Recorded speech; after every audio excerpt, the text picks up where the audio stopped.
여러분, 하나님의 역사는 단 한 번도 중단된 적이 없어요. 제가 교회를 개척하고 몇 년이 지났을 때 어려운 교회들 이야기를 들었어요. 저희 교회도 어려운 시절이었는데 어려운 교회, 힘든 교회 이야기를 들었어요.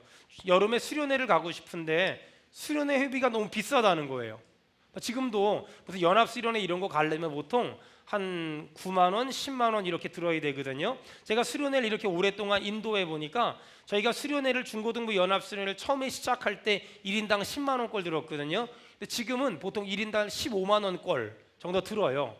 그래서 이 개척교회나 미자립교회가 수련회 한다는 게 참 어렵다는 이야기를 들었어요. 기도하고 고민하다가 그럼 내가 한번 해보자 그런 마음을 가지고 중고등부 수련회를 시작을 했어요. 저 천안에 있는 시골교회를 빌려가지고 미자립교회 개척교회 학생들 보내달라고 공문을 띄웠어요. 그랬더니 120명이 왔어요. 120명이 와서 그때 제가 설교하고 우리 중고등부 학생들이 찬양 인도하면서 열심히 수련회 인도했고, 그 모습을 보고서 여기저기서 참 좋다, 참 귀하다 해서 후원해주기 시작했고 동참해주기 시작해서 지금은 이렇게 큰 보통 중고등부 수련 한 700명 정도, 지금도 좀 더 와가지고 이제 그 다음번에 오는 사람들은 이제 못 오게 하는 이런 일까지 하면서 저희가 이제 이런 일을 진행하고 있습니다. 제가 목회를 하면서 깨달은 게 있다면 하나님의 역사는 단 한 번도 내가 안 한다고 중단된 적이 없더라고요. 에스라를 통해 역사하던 하나님은 느헤미야를 통해 역사하셨고, 이사야를 통해 역사하셨던 하나님은 또 예레미야를 통해 역사하셨고, 또 사무엘을 통해 역사하시던 하나님은 다윗을 통해 역사하세요. 오늘 우리가 느헤미야를 읽었지만 그 전에 에스라서가 나오거든요. 에스라서와 느헤미야서는 이스라엘 사람들이 바벨론의 포로에서 돌아온 이야기들이 기록되어 있습니다. 그런데 바벨론이란 나라에 고레스라는 사람이 왕이 됐는데, 고레스가 왕이 되면서 아주 중요한 정책을 하나 선포했어요. 무슨 정책이냐면, 식민지에서 포로로 온 사람일지라도 실력이 있고 능력이 있다면 관직에 등용시키겠습니다. 이런 식민지 사람들에 대한 포용 정책을 고레스가 발표하기 시작해요.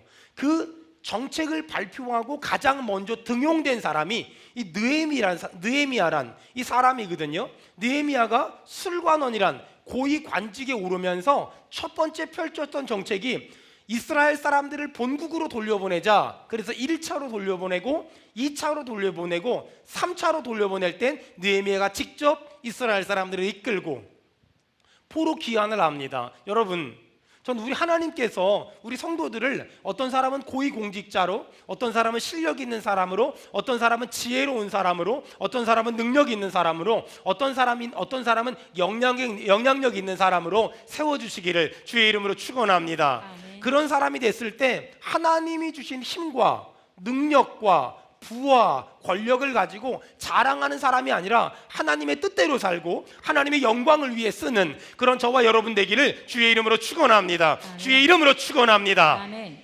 느헤미야라는 사람은 술 맡은 관원이 됐어요. 고위공직자가 됐어요. 그리고 왕과 함께 왕궁에 사는 그런 평범하고 어떻게 보면 안락한 삶을 살고 있었어요.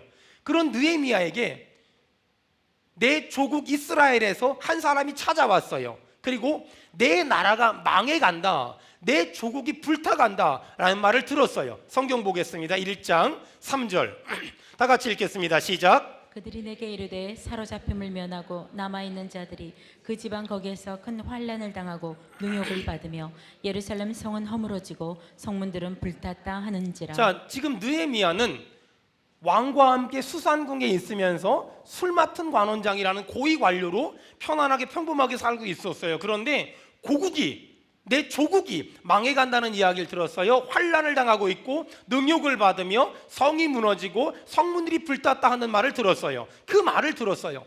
여러분, 그 말을 들었을 때 느헤미야의 반응은 울며 금식하며 기도했대요. 하지만 냉정하게 생각해보면 지금 나는 저 다른 나라에 고위 관료로 살고 있어요. 나라를 떠난 지가 오래됐어요. 그러면 내 나라가 망해간대요. 그 말을 듣고 꼭 울어야 될까? 꼭 가슴 아파야 될까? 꼭 힘들어야 될까? 저는 아닌 것 같아요. 그 정도 오래 떠나가 있었다면 내 나라가 망한데, 내 나라가 힘들대, 그러면 뭐 기분 좋은 소식은 아니지만 그렇다고 그런 것들이 나를 울릴 만큼의 그렇게 대단하게 중요하다고 여기진 않았을지도 몰라요. 하지만 봐봐요, 느헤미야는 내 조국이 망해간다는 말을 듣고 울었어요, 슬퍼했어요, 금식했어요, 기도했어요. 여러분, 우리 주변에 어떤 사람이 힘들대요, 어렵대요, 아프대요, 망했대요, 병들었대요, 넘어졌대요, 쓰러졌대요. 여러분은 그런 말을 들었을 때 어떤 반응을 보이십니까? 아마 대부분의 사람들은 모른 척 할 수 있어요. 또 어떤 사람들은 가슴은 아프지만 그 어떤 액션도 취하지 않을 수 있어요. 또 어떤 사람들은 도와주고 싶지만 내가 능력이 없고 내가 실력이 없어서 난 도와줄 수 있는 게 아무것도 없어 라고 생각하는 사람도 있을 거예요. 여러분, 내가 할 수 있는 게 없다고 하나님도 할 수 있는 게 없는 건 아니잖아요. 내가 할 수 있는 건 없지만 하나님은 할 수 있는 게 있어. 이 믿음을 가지고 하는 걸 기도라고 말해요. 여러분, 우리가 기도하면 하나님이 응답하시며, 우리가 기도하면 하나님이 일하시며, 우리가 기도하면 하나님이 역사하실 줄 믿습니다. 아멘. 내가 할 수 있는 게 없지만 하나님은 하실 수 있는 게 있을 거야. 이 믿음을 가진 사람만 기도라는 걸 알 수 있어요. 내가 할 수 있는 게 없다고 하나님도 할 수 있는 게 없는 게 아니라, 내가 할 수 있는 게 없지만 하나님은 하실 수 있는 뭔가가 있을 거야. 이 믿음을 가지고 연약한 사람을 위해 기도하고, 넘어진 사람을 위해 기도하고, 쓰러진 사람을 위해 기도하면, 여러분, 나는 아무것도 할 수 없지만 하나님은 들으시며, 전능하신 하나님은 나는 할 수 없지만 하나님은 내 기도를 들으시며 일하실 것이며 역사하실 것이며 움직이실 것이며 응답 주실 줄로 믿습니다. 그걸 믿는 사람만 기도라는 걸 할 수 있어요. 저는 목사라는 직분을 가지고 살다 보니까 가슴 아픈 이야기를 참 많이 들어요. 이래서 힘들고 저래서 힘들고 저래서 힘들고 이래서 힘들대요. 며칠 전에도 어떤 사람하고 상담을 했어요. 어떤 목사님하고 상담을 했는데, 교회 개척을 했는데 월세를 못 내서 알바를 나갔다가 교통사고를 내서 지금 구치소에 수감돼 있대요.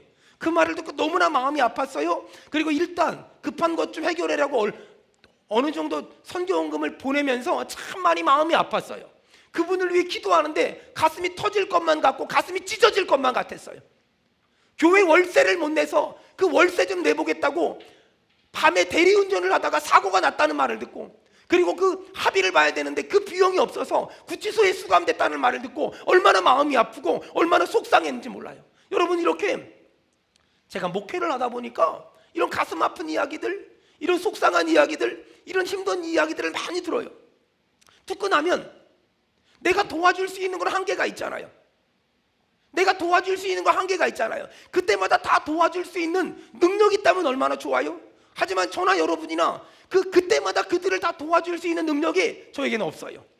나에겐 그런 능력이 없기 때문에 내가 할 수 있는 게 뭐냐, 나는 그때마다 다 도와줄 수 없지만 내가 믿는 하나님은 전능하신 하나님이기 때문에 내가 기도하면 내가 상상하지도 못했던 방법으로 역사하시며 일하실 줄 믿기 때문에, 우리가 기도하면 하나님이 그들을 찾아가서 도와주실 줄 믿는 사람이 하는 것이 기도인 줄로 믿습니다. 아멘. 여러분, 기도하기를 바랍니다. 아멘. 기도하기를 바랍니다. 아멘. 기도하기를 바랍니다. 아멘. 믿음의 사람이란 웃는 사람과 함께 웃어주고 울고 있는 사람과 함께 울어주는 것, 그걸 믿음 생활이라고 말하고 그걸 신앙 생활이라고 말해요. 기뻐하는 사람과 함께 기뻐해주고 슬퍼하는 사람과 함께 슬퍼해주는 것, 그걸 믿음 생활이라고 말해요. 저희 수원은혜교회가 누가 잘 된대요. 그러면 배 아파하는 사람이 아니라 기뻐해주는 사람 되길 바라며, 누가 힘든 일을 만났대요. 그러면 저거 믿음 생활 똑바로 안 아들이 벌 받았다고 저주하는 사람이 아니라, 누가 힘든 일을 만났대요, 같이 아파해주고 같이 슬퍼해주고 같이 기도해주는 그런 하나님이 기뻐하는 교회 되기를 주의 이름으로 축원합니다. 기도가 뭐냐면요, 내가 가지고 있는 무거운 짐을 하나님께 다 옮기는 거예요. 기도는 내가 가지고 있는 무거운 짐을 하나님께 다 옮기는 거야. 그러면 나는 그 일을 해결할 수 없지만 하나님은 그 일을 해결할 수 있어. 이 믿음을 가진 사람만 기도할 수 있거든요. 이 믿음을 가지고 기도하잖아요. 나는 할 수 없지만 하나님은 하실 수 있기 때문에 내가 기도로 무거운 짐을 옮겨 놓으면 하나님은 일하실 것이며 역사하실 것이며 응답 주실 줄 믿습니다. 아멘. 자, 그렇다면 느헤미야가 어떻게 기도했나? 어떻게 기도했나? 자, 성경 보세요. 느헤미야가 어떻게 기도했나? 자, 8절, 9절 다 같이 읽겠습니다. 시작. 옛적에 주께서 주의 종 모세에게 명령하여 이르시되 만일 너희가 범죄하며 내가 너희를 여러 나라 가운데서 흩을 것이요 만일 내게로 돌아와 내 계명을 지켜 행하면 너희 쫓긴 자가 하늘 끝에 있을지라도 내가 거기서부터 그들을 모아 내 이름을 두려고 택한 곳에 돌아오게 하리라 하신 말씀을 이제 청하건대 기억하옵소서. 아멘. 자, 느헤미야가 기도를 시작했어요. 자, 이제 중요한 얘기할 거예요. 누군가 힘든 일을 만났을 때 느헤미야가 기도했죠. 힘든 일을 만났다 기도하겠습니다. 어려운 일을 만났다 기도하겠습니다. 병든 것을 만났다 기도하겠습니다. 괴로운 것을 만났다 기도하겠습니다. 자, 느헤미야가 기도했어요. 근데 느헤미야가 이제 한 걸음 더 나아가서 어떻게 기도했냐? 오늘 8절 9절에 보니까 옛적에 주께서 주의 종 모세에게 명령하여 이르시되 만일 너희가 범죄하면 내가 너희를 여러 나라 가운데 흩을 것이요 너희가 범죄하면 흩을 것이요 9절에 보니까 보라와 계명을 지키면 너희 쫓긴 자가 하늘 끝에 있을지라도 내가 거기서부터 그들을 모아 내 이름을 두려고 택한 곳에 돌아오게 하리라. 범죄하면 흩을 것이고 보라와 계명을 지키면 하늘 끝에 있는 사람도 모아줄 거다. 여러분 이 말씀 동의하는 사람 아멘 합시다. 아멘. 8절에 옛적에 주께서 주의 종 모세에게 명령하여 이르시되 무슨 말일까요? 느헤미야가 기도했는데 어떻게 기도했냐면 하나님의 약속의 말씀을 딱 붙잡고 하나님이 약속하신 말씀을 딱 붙잡고 기도하는 거예요. 그냥 기도하는 게 아니라 하나님이 약속해 주신 그 말씀 붙잡고 딱 기도하는 거예요. 그냥 기도하는 게 아니에요. 하나님의 약속의 말씀을 붙잡고 막 기도하는 거예요. 저는 집에 퇴근할 때 전화를 해요. 아빠 집에 가는데 뭐 먹고 싶은 거 있니? 이렇게 물어봐요. 물어보면 우리 아이들은 주로 아이스크림, 떡볶이 뭐 이런 거예요. 주로 그 3,000원이 넘어가질 않아요. 왜냐하면 넘어가면 안 사올 걸 알기 때문에 주로 3,000원이 1,000원에 아이스크림 3개 뭐 이런 거잖아요. 이거 사가요. 그럼 저는 항상 아이스크림을 4개 사가요. 큰 아이는 군대 갔기 때문에 저희 가족이 4명이잖아요. 근데 제 아내는 아이스크림을 안 먹어요. 그래서 아이들 거 하나, 또 아이들 거 하나, 내 거 2개 이렇게 사가요. 난 어른이니까 막 이러면서. 근데 이제 아이스크림을 사가거든요. 근데 이게 늘 머릿속에 생각이 많으니까 저희 교회에서 집에까지 가는데 5분밖에 안 걸리는데 막 걸어가다가 순간 다른 생각하다가 딱 그 약속한 걸 잊어버리고 집에 가버려요. 문을 열고 딱 들어갈 때 애들의 눈이 저를 쳐다보지 않고 제 손을 쳐다보고 있어요. 그러면 아차 해가지고 잠깐 나갔다 올게. 그리고 나가서 아이스크림을 사가지고 집에 들어와요. 만약에 제가 약속을 안 했으면 그냥 들어가도 괜찮은데 애들하고 약속이라는 걸 했잖아요. 약속을 했기 때문에 그 약속을 지켜야 되는 거예요. 만약에 제가 안 사갖고 들어가잖아요. 그럼 아빠 아까 사온다 그랬잖아요. 그럼 할 말이 없어요. 여러분 하나님께 기도하는데 하나님 도와주세요. 하나님 살려주세요. 하나님 불쌍히 여겨주세요. 여러분 이런 기도도 괜찮아요. 이런 기도도 하세요. 괜찮아요. 실제로 예전에 저희 목사님은 제가 부교육자 생활할 때 저희 목사님은 기도원 가셔서 하루 종일 아버지 도와주세요. 아버지 살려주세요. 아버지 도와주세요. 이거만 5시간 6시간씩 하시더라고요. 되게 유치하고 저 뭔가 약간 촌스러웠거든요. 근데 지금 제가 그러고 있어요. 철야한다고 교회 나와서 아버지 도와주세요. 아버지 도와주세요. 이러고 있어요. 근데 여기 이 기도에서 조금 더 나아가는 거예요. 하나님이 주신 그 약속의 말씀, 여러분 이 말씀 있잖아요. 이거 이 성경 말씀을 딱 붙잡고 기도하는 거예요. 구하라 주실 것이요, 찾으라 찾을 것이요, 두드리면 열린다고 성경에 약속하셨으니, 여러분 구약, 신약이잖아요. 약이라는 게 약속의 말씀이란 거거든요. 이게 하나님이 우리하고 약속을 한 거거든요. 그러니까 이 말씀에 근거해서 구하면 주신다고 말씀하셨고, 찾으면 찾는다고 말씀하셨고, 두드리면 열린다고 말씀하셨사오니, 주여 내가 구하고 찾고 두드리옵나니 내 문제를 해결해 주시고 내 기도에 응답해 주시옵소서. 아멘. 이 약속의 말씀을 딱 붙잡고, 약속의 말씀을 딱 붙잡고 기도하면 하나님이 본인이 약속하신 것이기 때문에 꼼짝없이 들어주신단 말이에요. 여러분 집집마다 아들 딸들 있잖아요. 옛날에는 걔네가 없으면 죽을 것 같았는데 요즘에는 걔네들이 없어서 하는 얘기인데 걔네가 있어서 죽을 것만 같아요. 뭐 그런 애들이 집집마다 꼭 하나씩 있어요. 많진 않아요.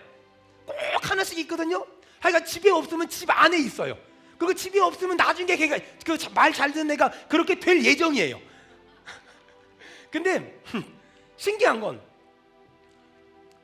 막 사춘기를 아이들이 걷고 그러잖아요. 그럼 애들이 내 아들 같지가 않고 내 딸 같지가 않아요. 신기하죠? 아니 그렇게 이뻤던 애가, 그렇게 착했던 애가, 생글생글 웃어주던 애가 어느 날부터 아빠를 보고 안 웃어. 아빠를 개똥으로 알아. 그럴 때가 와요. 그럴 때가. 여러분 그러면 기도해야 돼요. 하나님 의인의 자손은 절대로 망하지 않는다고 하셨사오니 얘가 학교를 그만둔대요. 얘가 학교를 때려친대요. 왜 그만둔다고 물어봤더니 선생님이 싫다 그러고 뭐가 싫다 그러고 뭐가 싫다 그래요. 나는 그렇게 말하는 질 싫은데요. 하나님 그런데요, 이런데 하나님 이런데요. 하지만 하나님 그 아이가 지금 이런데요 저런데요 라고 말하지만 주님 성경에 말씀하셨죠. 의인의 자손은 걸직함을 당하지 않는다고 말씀하셨고 의인의 자손은 천대가 잘 된다고 말씀하셨사오니 하나님 그 아이의 능력과 상관없이 하나님 복을 주시옵소서. 아멘. 여러분 하나님의 약속의 말씀 다 붙잡고, 여러분 우리 교회는 장애 친구들도 있잖아요. 이 아이들 맨날 엄마 아빠들 기도가 그거거든요. 하나님 나 죽으면 얘네 어떡해요. 여러분 절대로 현실은 여러분의 걱정하고 고민하는 게 맞는데 성경이 뭐라 그래요? 믿음의 자식은 천대가 잘 된다 그러죠. 여러분의 자녀는 그 아이의 능력이나 기능과 상관없이 하나님이 복 주실 줄 믿습니다. 그게 우리의 믿음이에요. 여러분 어떻게 기도해요? 이 성경을 딱 붙잡고 약속의 말씀을 딱 피고 기도해요. 목사님 저는 오늘 처음 예수 믿어서요 약속의 말씀이 뭔지 잘 몰라요. 그러면은요 여러분 제가 가르쳐 드릴게요. 이렇게 작년에 송구영신 예배 때 이렇게 준 약속의 말씀도 있어요. 이걸 붙잡고 기도하든 아니면 여러분이 큐티하는 걸 가지고 기도하든, 아니면 제가 여러분한테 오늘 다시 약속의 말씀을 하나 가르쳐 드릴게요. 작년 12월 31일 날 송구영신 예배 때 2018년도에 우리 성도들에게 또 우리 교회에 하나님이 여호와의 영광이 임하는 해가 될 거라고 이사야 60장을 설교했어요. 오늘 여러분 잊어버렸다면 다시 이사야 60장 말씀을 붙잡으세요. 그리고 한번 펴보세요. 이사야 60장 다시 이 말씀 붙잡고 주님 이사야 60장의 은혜가 나에게 임하게 도와주시옵소서 기도하세요. 제가 작년 12월 31일 날 주님 2018년도엔 이사야 60장의 은혜, 여호와의 영광이 임하는 해가 되라고 제가 설교했거든요. 일어나 빛을 발하라. 이는 내 빛이 이르렀고 여호와의 영광이 내 위에 임하였느니라 쭉 나와요. 자, 여호와의 영광이 임하면 어떻게 되냐? 4절 다 같이 읽겠습니다. 시작. 내 눈을 들어 사방을 보라. 무리가 다 모여 내게로 오느니라. 내 아들들은 먼 곳에서 오겠고 내 딸들은 안기어 올 것이라. 무리가 다 모여 내게로 오느니라. 아들들이 먼 곳에서 오겠고 딸들은 안기어 올 것이라. 여러분 우리 가운데 이런 사람 없어요? 아들이랑 딸이랑 같이 사는데 아들의 마음이 엄마로부터 멀어졌어. 딸의 마음이 아빠로부터 멀어졌어. 자녀의 마음이 부모님으로 멀어졌어. 여러분 2018년도에 남은 기간 동안 여러분 자녀들의 마음이 부모님의 마음으로 돌아오기를 주의 이름으로 축원합니다. 아멘. 여러분도 5절 보세요. 시작. 그때 내가 보고 기쁜 빛을 내며 내 마음이 놀라고 또 화창하리니 이는 바다의 부가 내게로 돌아오며 이방 나라들의 재물이 내게로 옴이라. 요즘에 물질 때문에 고생하시는 분들 5절에 바다의 부가 내게로 돌아오며, 여름 휴가를 바다로 한번 가보세요. 돈 주실 거예요. 바다의 부가, 진짜 가지 말고요. 바다의 부가 내게로 돌아올 것이며 이방 나라들의 재물이 내게로 돌아옴이라. 또 6절에 보니까 시작. 허다한 낙타 미디안과 에바의 어린 낙타가 내 가운데 가득할 것이며 스바 사람들은 다 금과 유황을 가지고 와서 아멘. 허다한 낙타 미디안과 에바의 어린 낙타가 내 가운데로 가득할 것이며 스바 사람들이 금과 유황을 가지고, 여러분 이 복이 임하길 축원합니다. 아멘. 또 7절 봅시다. 시작. 게달의 양 무리는 다 내게로 모일 것이요 느바요스의 순양은 내게 공급되고 내 재단에 올라 기꺼이 받음이 아멘. 되리니 게달의 양무리가 내게로 모일 것이고 느바요스의 순양이 공급될 것이고 내 재단에 올라 기꺼이 받음이 되리니 내가 내 영광의 집을, 하나님이 우리 집을 영화롭게 하여 주실 줄 믿습니다. 아멘. 자, 8절 시작. 저 구름같이 비둘기들이 그 보금자리로 날아가는 것 같이 날아오는 자들이 누구냐. 여러분, 여러분의 가정으로, 여러분의 사업장으로 구름같이 비둘기같이 그 보금자리로 날아오는 것 같은 은혜가 있을 줄 믿습니다. 아멘. 여러분 마지막으로 9절 시작. 곧 섬들이 나를 앙망하고 다시스의 배들이 먼저 이르되 먼 곳에서 내 자손과 그들의 은금을 아울러 싣고 와서 내 하나님 여호와의 이름에 드리려 하며 이스라엘의 거룩한 예기에 드리려 하는 자들이라. 이는 내가 너를 영화롭게 하였음이니라. 아멘. 아멘. 섬들이 앙망하고 다시스의 배들은 무역하는 배들이거든요. 먼저 이르되 먼 곳에서 내 자손과 그들의 은금을 아울러 싣고 와서 내 하나님 여호와의 이름을 드리려 하며 쭉 나오잖아요. 여러분 오늘부터 다시 기도하세요. 주님, 나에게 이사야 60장의 은혜가 임하게 도와주시옵소서. 아멘. 우리 모든 성도들에게 3층에 4층에 영상으로 예배드리는 모든 성도들에게 이사야 60장의 은혜가 임할지어다. 아멘. 임할지어다. 아멘. 임할지어다. 아멘. 하나님의 말씀을 탁 붙잡고 기도하는, 그냥 기도하는 게 아니라 하나님의 말씀을 탁 붙잡고 기도하는. 여러분, 저는 목회를 하면서 너무 이런 기적을 많이 경험했어요. 세상에 파장동에서 여기 지금 정자동으로 이사를 와야 되는데, 와야 되지? 와야 될까? 말아야 될까? 와야 될까? 말아야 될까? 막 고민하는데 하나님이 신명기 8장을 기억나게 하시는 거예요. 그래서 깜짝 놀래가지고 신명기 8장을 펼쳤는데 거기 뭐라고 써있냐면, 네가 사지 아니한 물건을 쓰게 될 것이며 네가 짓지 아니한 집에 들어가 살게 될 것이며 네가 만들지 않은 물건을 쓰게 될 것이며, 이런 말이 쭉 있는 거예요. 여러분, 이 예배당 제가 만들지 않았는데요, 저희가 쓰게 됐잖아요. 하나님의 말씀이 그대로 이루어졌잖아요. 여러분 지금도 하나님 말씀을 붙잡고 기도하면 말씀대로 하나님이 내 가정에 기적 같은 일들을 행하실 줄 믿습니다. 네. 여러분, 그러니까 하나님의 말씀을 붙잡으세요. 그리고 하나님 약속하셨죠. 신약, 구약 약속하셨죠. 그러니까 들어주세요. 그러니까 응답해 주세요. 그러니까 도와주세요. 여기요, 지금 느헤미야 1장 8절에 9절에요, 내가 불순종하면, 범죄하면 흩으시고 내가 순종하면 다 모아주신다고 말씀하셨지요. 주님, 이제는 순종하며 살 테니까 그동안 흩어졌던 사람들이, 흩어졌던 가족들이, 흩어졌던 믿음의 동역자들이 다 돌아오게 도와주시옵소서. 여러분, 이렇게 하나님의 말씀을 다 붙잡고 기도하는, 다니엘서 12장에 많은 사람을 옳은 길로 인도하는 사람은 하늘의 별처럼 빛나게 해주신다고 약속하셨으니, 주님, 이 사람도 내가 전도했고 저 사람도 내가 전도했잖아요. 많은 사람을 옳은 길로 인도하면 별처럼 빛나게 해준다고 말씀하셨사오니 그 말씀이 내 삶에, 내 자녀 가운데, 내 남편의 인생 가운데 일어나게 도와주시옵소서. 아멘. 말씀 붙잡고 다 기도하는 거예요.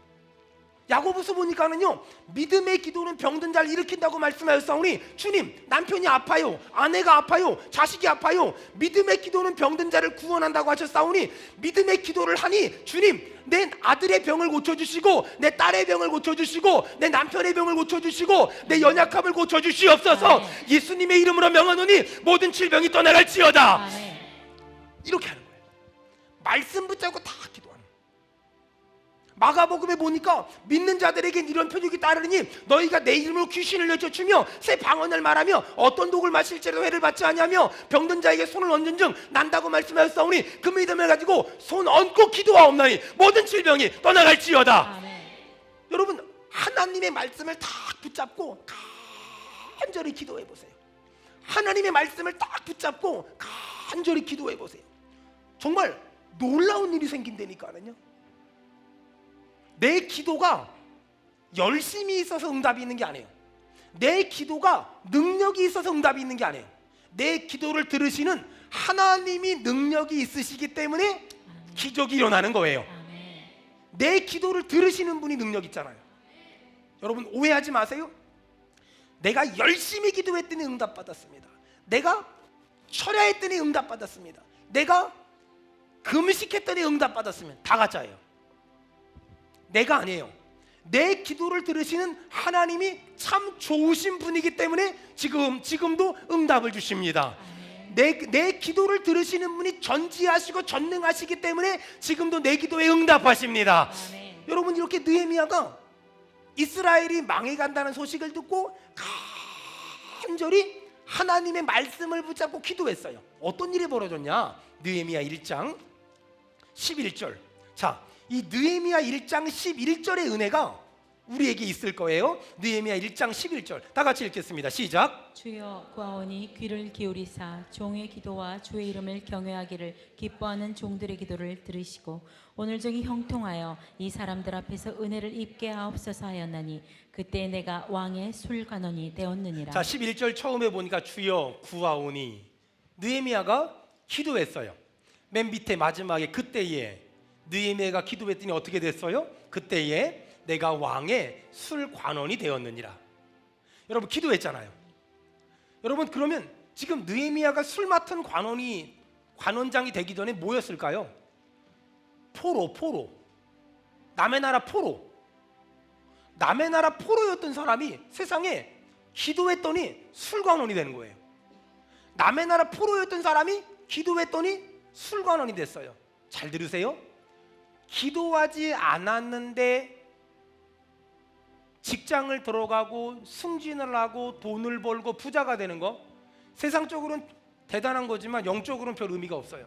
근데 신기하게 기도하고 어떤 일을 시작해 기도하고 있는데 직장에 들어가게 되고 기도하고 있는데 직장을 그만두게 되고 기도하고 있는데 사업을 하게 되고 기도하고 있는데 사업을 접게 되고 기도하고 있는데 어떤 사람 만나게 되고 기도하고 있는데 어떤 일을 시작하게 됐어요. 여러분 거기에는요 하나님의 뜻과 하나님의 경륜과 하나님의 그 숨겨둔 하나님의 의도가 있어요. 하나님은 왜 느헤미야를 술 맡은 관원을 시켰을까? 왕 가까이 있으면서 왕하고 자주 접하면서 왕에게 정책적인 의논을 하고 이스라엘 사람들을 전부 귀환시키는 엄청난 일을 하라고.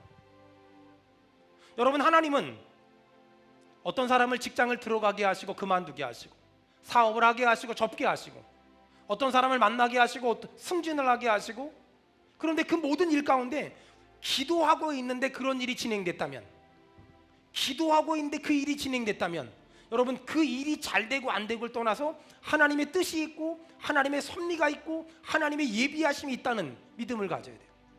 저랑 아주 친한 목사님이 한 분 계세요. 분당에서 개척을 했어요. 개척을 하고 저는 선교사 때 열심히 목회를 했어요. 참 예쁜 교회를 만들었고 성도들도 한 20명 정도 있는 교회가 됐어요. 근데 어느 날 저 필리핀에 있는데 연락이 왔어요. 황 선교사 나 교회 문 닫아야 될 것 같다. 에잉? 목회 잘하고 있는 사람이 왜? 건물이 경매에 넘어갔다는 거예요. 건물이 경매에 넘어갔는데 문제는 이 목사님이 그 이전 건물주가 건물 임대를 너무 싸게 해주는 조건으로 어떤 서류 같은 걸 안 만들었으면 좋겠다 그랬대요. 근데 그분이 너무 좋은 분이어서 그렇게 하자 그래. 그러니까 아무것도 없는 거예요. 서류가 아무것도 각서 한 장도 없는 거예요. 경매가 넘어가고 나서 그 모든 걸 다 접게 됐어요. 저보고 전화가 왔어요. 한국 언제 들어와? 몇 월 며칠 날 들어가요. 그럼 그때 한국 들어오면 나 여러분 교회 시작할 때 교회 설립 예배 드리잖아요. 근데 황성교사 교회 들어오면 나 교회 문 닫는데 예배 한 번만 드려주라. 저는 교회 시작할 때 예배 드리는 건 정말 많이 했는데 교회 문 닫을 때 예배는 처음 드려봤어요. 그래서 그럼 무슨 예배야? 그건 모르겠고 내가 시작도 하나님의 뜻대로 했으니까 끝내는 것도 하나님의 뜻대로 해야 되잖아. 멋지죠? 제 주변에 정말 멋있는 사람만 있어요. 그래서 한국 들어왔는데 분당 가서 교회를 이제 그게 뭐 폐업도 아니고 폐교도 아니고 뭐나? 그래서 어쨌든 교회 이제 끝내는 마지막 예배를 제가 인도했어요. 성도들 4명 왔고 목사님 사모님 오셨어요. 그 예배를 인도하는데 제 마음이 얼마나 뜨거운지, 그리고 제 마음이 얼마나 울컥하는지. 신학교 졸업하고 세상 물정 아무것도 모르게 교회를 개척해서 어떻게든 한 사람이라도 예수 믿게 해보겠다고, 돈 없으니까 어떻게든 교회 해보겠다고 누군가 나를 배려해 주는 줄 알고 시작한 교회가 경매에 넘어가서 그나마 가지고 있는 거 다 없어지고 예배당 접근하면 이제는 월세방 들어가 살아야 되는 내 친구 목사. 근데 그럼에도 불구하고 시작할 때도 예배로 시작했으니까 나는 끝낼 때도 예배로 끝내고 싶다고 말하면서 나를 부른 친구 목사. 그 친구를 이렇게 바라다 보는데 그렇게 눈물이 나더라고요. 그렇게 눈물이 나고 그렇게 고맙고 그렇게 예쁘더라고요. 간절히 기도해 주는데 하염없는 눈물이 났어요. 제가 그리고 이렇게 축복했어요. 하나님의 뜻대로 시작한 교회가 하나님이 원하지 않는데 문 닫는 게 아니다. 하나님의 뜻대로 시작했기 때문에 이 교회는 하나님의 뜻대로 마무리되는 것이고, 이 교회는 없어지는 것이 아니라 다시 한번 하나님의 뜻대로 마무리했기 때문에 다시 한번 하나님이 또 다른 길을 열어줄 거다. 그리고 신기한 건 6개월이 지나서 일산에서 다시 교회를 시작했어요. 그리고 지금 이름만 말하면 알만한 정말 훌륭한, 정말 신실한 그런 목사님으로 지금 목회를 잘하고 있어요. 사랑하는 여러분, 오늘 느헤미야가 나라가 망한대요. 하나님 말씀 붙잡고 간절히 기도했어요. 여러분, 사업은 어떻게 하는 겁니까? 이렇게 물어보면 여러분 이렇게 대답합시다. 기도로 하는 겁니다. 여러분, 사업은 어떻게 하는 겁니까? 기도로 하는 겁니다. 목회는 어떻게 하는 겁니까? 기도로 하는 겁니다. 여러분, 가정생활은 어떻게 하는 겁니까? 기도로 하는 겁니다. 여러분, 직장은 어떻게 다니는 겁니까? 기도로 다니는 겁니다. 그래요. 기도로 하는 거예요. 하나님의 말씀을 붙잡고 간절히 기도하는 거예요. 하나님, 내 아들이요, 하나님 내 딸이요, 하나님 내 가정이요, 하나님 이 나라요, 하나님 이 조국이요, 하나님 내 사업장이요, 하나님 아픈 사람이요, 하나님 병든 사람이요, 하나님 이 한국교회요, 하나님 이 수원은혜교회요, 불쌍히 여겨주세요. 도와주세요. 우리가 기도하잖아요. 그러면 내 기도를 들으시고 주님이 일하시기 시작해요. 여러분, 어떤 사람이 기도할까요? 나는 이 문제를 해결할 수 없고 나는 이 일을 해결할 수 없지만 내가 믿는 하나님은 이 문제를 해결할 수 있고 이 일을 해결할 수 있다는 믿음을 가진 사람만 기도할 수 있잖아요. 여러분, 이 믿음 있는 사람을 하나님은 찾으시며 하나님은 믿음 있는 사람의 그 믿음만큼 지금도 일하시며 역사하시며 응답 주시며 도와주실 줄 믿습니다. 스코틀랜드 재산의 스코틀랜드의 땅의 3분의 2가 카톨릭의 소유일 때, 카톨릭이 완벽하게 부정과 부패로 썩어 문드러졌을 때, 이러면 안 된다고 종교개혁의 깃발을 든 사람이 있었어요. 존 낙스라는. 이 존 낙스라는 사람이 내 나라가, 내 조국이 이대로 부패하고 썩어버리면 안 된다고 종교개혁의 깃발을 들었어요. 당시에 스코틀랜드의 여왕은 메리 여왕이었는데, 메리 여왕이 이끄는 정부군과 존 낙스가 이끄는 시민개혁군이 붙었어요. 수적인 열세를 보였어요. 존 낙스가 영국의 엘리자베스 여왕에게 편지를 보냈어요. 군대를 보내달라. 1만 명의 군대만 좀 보내달라. 그때 영국의 엘리자베스 여왕이 유명한 말을 했어요. 나는 영국의 1만 명의 군인보다 기도하는 존 낙스 한 사람이 훨씬 무섭다.